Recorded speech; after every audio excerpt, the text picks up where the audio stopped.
You're listening to Careers and Cocktails, career talk with a twist, hosted by expert recruiter Renee Frey. Let's get this party started.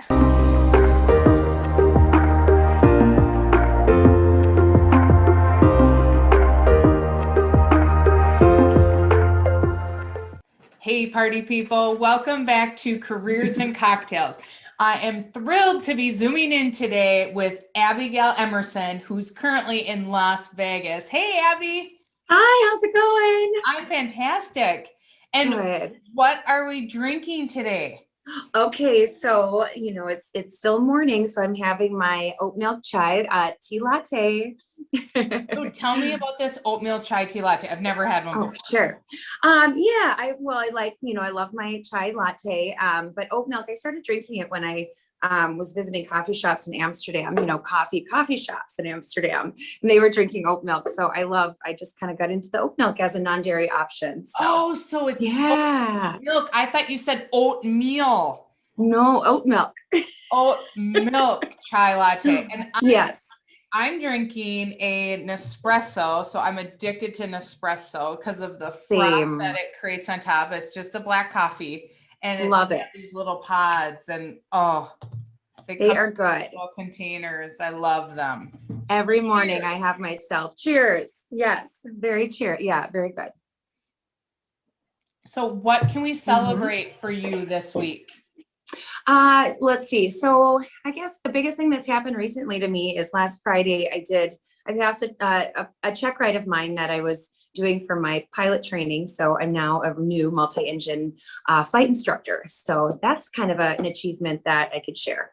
Congratulations. Thank you. Yeah, thank you. Cheers. Cheers. Now tell us a little bit about yourself, Abigail. Sure, absolutely. Yeah. Originally I'm from the Midwest. I've been out in Vegas for the past maybe 10 years or so. I'm back in the Midwest quite a bit because I'm based there for Delta Airlines. I'm a purser for Delta Airlines. And but within the pandemic and a little bit prior to the pandemic, I began kind of a pivot into a new career focus. So I'm pursuing becoming a pilot, and I've been focusing on doing that this last year during the pandemic, and received all my pilot ratings. And now I'm a flight instructor in the Las Vegas area. So kind of doing a little bit of a shift career wise, but that's a little bit about me. Grew up in the Midwest, and I've done a few different things in my background, but that's kind of the most recent. Awesome. Focus. So yeah. We met, gosh, I don't remember when. Was it? It was before COVID. It was before COVID. I believe it was in the fall, and it was at a benefit. Yes, we met at a wonderful benefit. We happened to sit at the same table, and then your mom actually asked if I knew one of my employees at my company, and I was surprised. I'm like, oh, you've heard of TalentQ? So super small world. And then you were so impressive when you told me you were training to be a pilot. And I got to tell you, I've been so excited to chat with you. Oh, thank you. I love heights, and I just don't know if I have any ambitions to be a pilot, but I love heights. So I could see how flying would be awesome. So I want you to tell me what drew you to flying? Yeah. Well, we put a lot of we manifest things, I think, when we're younger, and we put things out there, unintentionally or intentionally. And silly. I loved the movie Top Gun when I was in high school. That was like my favorite movie. I named my dog after Charlie, which was Kelly McGillis's character.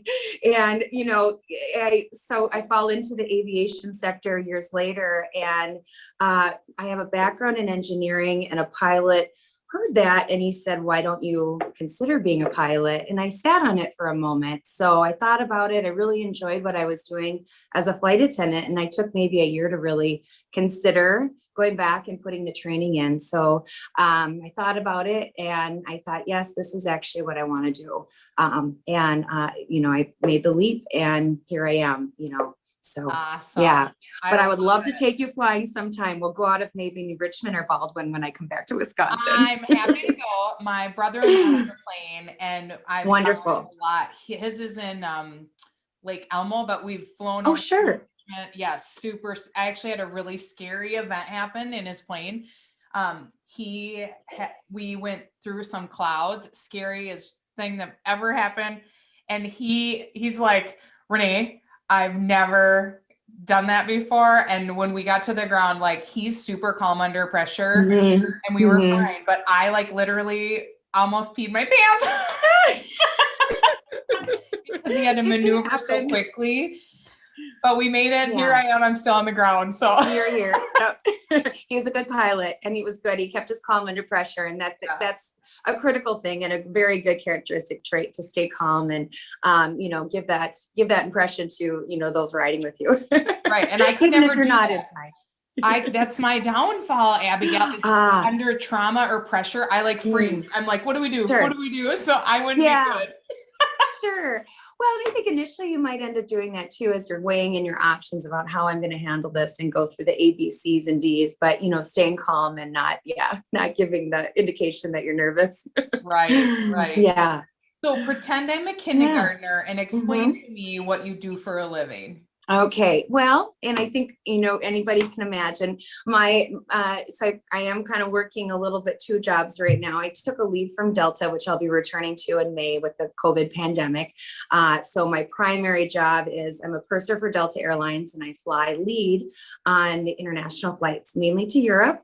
I mainly fly to Amsterdam and Paris. I do fly some to the Asia market sector, but I lead a team of 10 or more flight attendants on our wide body aircraft, the Airbus 330s, and we used to fly the 777s, and now we're adding in another aircraft. So mainly I fly a red eye over to Europe, and we stay there for a day. I offer service to all the passengers, and things are changing a little bit with the COVID pandemic, and we stay there for a day, and then we pick up everybody returning back to the States and come back home. So 2 flights, and we get a little bit of a vacation in there too between our trips. So nice. And then right now, I'm a flight instructor. So I work out of the North Las Vegas airport in Las Vegas, and I'm training new students how to fly, getting them comfortable behind the airplane, showing them all the instruments, teaching them to feel the plane, teaching them how to communicate with air traffic control, teaching them how to land and,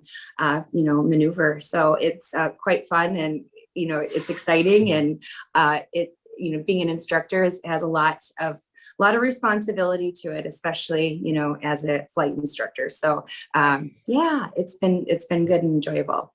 Okay. I've got so many questions. So first, where is the best place you've traveled to in the world since you're in aviation? Oh boy. I've lived in Europe. I have a dad that lived in Asia, and my husband and I always travel too. So, I love South America. I enjoy Chile. I love Argentina, Uruguay. South America is kind of you feel like you're on the other side of the world. So I love it down there. Awesome. And then, okay, Las Vegas airport, is it the same one I would fly into if I'm No. Okay, because that's actually my favorite airport. I love how fast you can get from the airport to the strip, and then you can see all the airplanes like from your hotel. I love it. Yeah, I'm in North Las Vegas, so I'm kind of a little bit removed from the strip, but we still are real close. And when we're flying, the strip's right next to us, so I have the best office view in this. I think. Got it. Yeah. I want to know, Abigail, what's the percentage of men and women that are in your classes for flight instruction? That's a good question, actually. So there, in history speaking, only 1% of the pilots used to be women. The number is increasing. Yeah. So they actually had an organization called the 99s, and that would be for the women in aviation and the women pilots, because such a small percentage of people, of the pilots, are females. And so, it used to be real small. Now I believe it's getting a little bit larger, but it's still under 10%. Very, very small amount. Why do you think so? Being a woman and pursuing your pilot's license and teaching others, what do you think that's attributed to? Why are women not interested in it? Or I really don't know.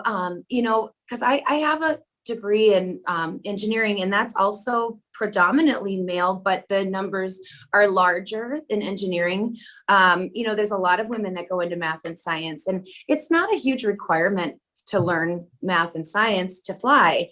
I really couldn't tell you. I don't know if it's just traditionally been a more male role, or I'm not sure what the reason is, but I love seeing women and I encourage women. I love flying with women. In fact, my school here, there are quite a few women instructors. Awesome. So we're real close. Yeah, exactly. So we love to support each other. We're very supportive and, just love to go out and fly together. Yeah. That's great. What's your favorite type of plane to fly? So right now it's probably been the multi-engine plane that I just recently rated on. So the Baron, it's a Beechcraft Baron. It's a twin engine, high performance aircraft. So that's probably my favorite right now, until I get into more of a turbine, engine style. So, Sure. And how many passengers does a plane like that carry? you could get 2 to 4 in the back, just depending on the cabin size. Okay. Got it. Yeah. Got it. Yeah. All right, Abigail, we're Yeah. taking a twist. We're going on our party bus and you can invite Okay. anybody, but they have to be alive and famous. Okay. Who's coming with? Okay. Bethany Frankel. I know her. You too. Tell me though. She was on the Housewives of New York, but she has really turned herself into an entrepreneur. That's why like I've heard Skinny Girl brand. Yeah. And Yes. she's fierce. Yes, that's why it's the Skinny Girl brand. Yes. Yeah. She's just a fierce human. I just love her. I love that she is not afraid to say anything, not afraid to do anything. She's made her own success. She's created her life out of, basically nothing. And she's a powerhouse. So I just love her. Funny personality, beautiful, everything. So yeah. I love powerhouse women. That'd be a great person. Now, if you could have one superpower, what would it be? Yeah. Let's see. Well, I kind of like, understanding what people are thinking. And if I could read minds, I would probably pick that superpower. Could you imagine? I wouldn't want to hear half the stuff probably. Probably not. I do it. I like to observe and I like to kind of think about what people are thinking or anticipate that. And, just understanding what's going on. So I want to know, you took a career change. Mm-hmm. So you are, kind of life. What gave you the courage to take the first step or to follow through on that? Yeah, I have to say there was a period of time. So I'm 41 years old, and there was a period where I thought there was a moment where I thought I wasn't in a place where I could do it at this point in life. And then, I really had to think, though. I got in touch with, myself and my heart, and I just wanted to follow my heart. And so any type of doubt or self-doubt, really, I quickly got over. I wanted to just follow. I have one life to live, and I think everybody only has one life to live, and we have to find what makes us happy. And every day, what drives us and what motivates us, and getting in tune to what that is, following your heart. And so, I'm middle-aged, and if I can do it, anybody can do it. And I just want people to know that, and to not be afraid to put fear aside and really go after your dreams, even if you are at a point in your life where you may not think that you can do it. Definitely. I love that. So what was the one moment where you were like, yep, I can do this? How did you make that transition? Yeah. I had a lot of good support in my life. And it was just to seize the moment, period. I thought, if I go forward, am I going to look back and regret anything? Am I going to, think I could have done this or I should have done this? And so if I felt like, I would have that regret. And so that was the turning point. Made me want to, turn the page and make that pivot, because you never want to look back and regret anything. Yep. Cheers to that, Abigail. Cheers. Yes. Thank you. That's so true. I'm the same way. I don't ever want to live with regret. And if you don't try, what's the worst that can happen? Right. Learn something. Woo, big deal. Right. Absolutely. And then you decide later on, okay, that's not it. So let's try something else. And that's kind of been the series of my life. If this isn't it, then let's try something else and keep going. Yeah. Right. Exactly. And then what would you say are some personal characteristics that have led to your career choices? Like being on the airplane, servicing the customers, and then wanting to be behind the, in the cockpit. Yes. Well, I think personal integrity and your character are first and foremost extremely important. And you have to have, an integrity about who you are and what you're saying, and, be honest, honesty and being truthful to yourself and those around you, and leading with those characteristic traits. But, working towards a goal, definitely the discipline and the perseverance, and there's going to be challenges along the way, working through that and knowing you're going to get through it, and what you're going to learn in the process is really going to create that character and create who you are. Yeah. Great. I love it. Yeah. Have there been any scary moments when you've been on a plane and like you had to start some safety protocol, or like I personally haven't had any issues like that. I think there are, I haven't gone through any of emergency, checklists, so to speak, like what happened in Denver recently, which we train for those. If I was on that plane, I probably would have I would have been like bawling my eyes out and like, I'm going to die. Right. We have had, with flying with Delta, we've had sometimes, I've had a moment where we came back and landed with something that happened, left unsaid, but, things do go up. We do train in aviation. We train. We train for emergencies. We learn the plane, we learn the systems, we learn how to handle things. And, it all is about how you carry yourself through those moments too, because we have those around you that always look towards, the leaders on the plane as, how do they look? And if they look afraid, then I should probably feel afraid. So you have to stay that calm under pressure. Always stay calm under pressure. Right. Yeah. And then I know that, so when you started have you always been with Delta? Yeah. Well, I have 6 months at SkyWest, which is a regional airline. And then I moved over to Delta not too long after that. Yeah. 'Cause I know that's a really competitive profession to get into, isn't it? Yeah, it is. It was they say it's harder to get into Harvard than it is to be hired with Delta Airlines. Wow. But you can't go into an interview thinking that you're not going to be successful. You have to go in thinking you've got it. You've got it, go in with confidence and go in with who you are. You did everything that you could. So, yeah. I love it. So where do you get your inspiration from? Yeah. Well, I try to live a very health and wellness focused life. That's my daily existence. I try to, keep myself healthy so I can, be positive when I have, a good outlook. When I'm healthy, I have a good outlook I'm happy. So my inspirations, come from kind of, staying healthy and wellness focused. Mainly that. And, I think I have an internal compass of working, or an internal motivating, an engine in me that just wants to work. I think that's just my makeup. I think that's my genetic, just who I am. And maybe being raised in the Midwest also too, but I'm a little type A, like to work and stay busy. Total Midwest. We are total Midwest. I swear. So any books or podcasts that you recommend or listen to? Sure. Yeah.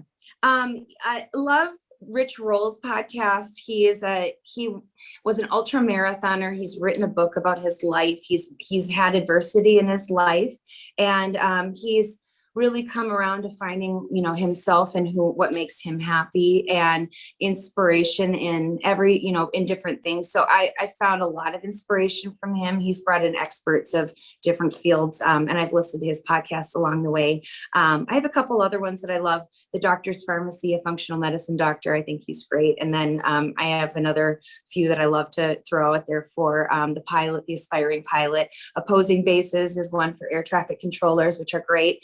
And airline pilot guy, and he's a unnamed Acme pilot from a headquarters in Atlanta, Georgia, if you can guess who that company is. Right.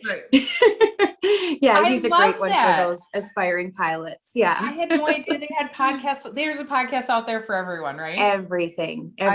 So tell me, what would you say to our female listeners if you're going into a if they're considering a profession or field that is previously, more male populated, what advice do you have for them?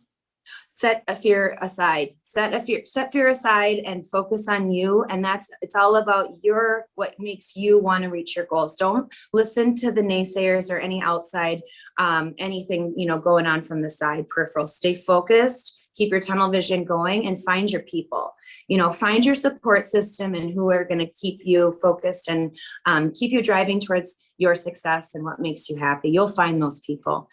Reach out and, ask questions. And, there's a lot of people, especially in the airline world and the aviation sector, people want to help.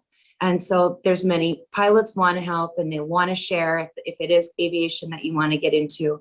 But find your people and find your focus. Yeah, exactly. Find your focus and stick to it. Don't let anyone get in your way. Don't let you, yeah. And where can everyone find you, Abigail? Okay, I'm not too active on Facebook, but I am on Instagram. I'm Jet Set Yogini on Instagram. You can find me there. I'm also on LinkedIn too. Yes. So. Awesome. Well, thank you so much for sharing all of your wisdom with us. This has been spectacular. Thank you, Renee. I appreciate you having me on. And I'm going to take you up on getting on your plane. Absolutely. Absolutely. Right. I would love to take you up. All right. Cheers. Cheers. Thank you so much for tuning in. We are thrilled to have made a worldwide impact with listeners in 9 different countries. If you've enjoyed this conversation, please be sure to subscribe to Careers and Cocktails on YouTube and drop us a review on your favorite podcast app.